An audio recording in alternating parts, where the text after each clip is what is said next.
In this video, you are going to see how to type log base in Microsoft Word document. We are going to apply two methods. Let's get started.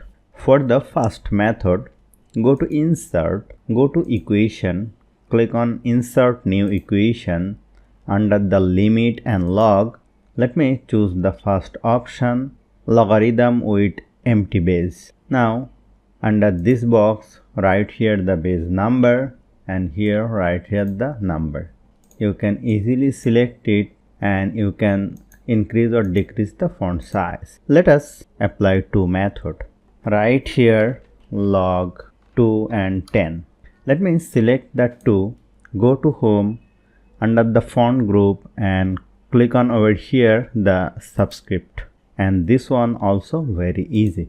You can apply a space over here. So hope you found this video helpful. If you like this video, please share this video with your friends and family and don't forget to subscribe. Thank you.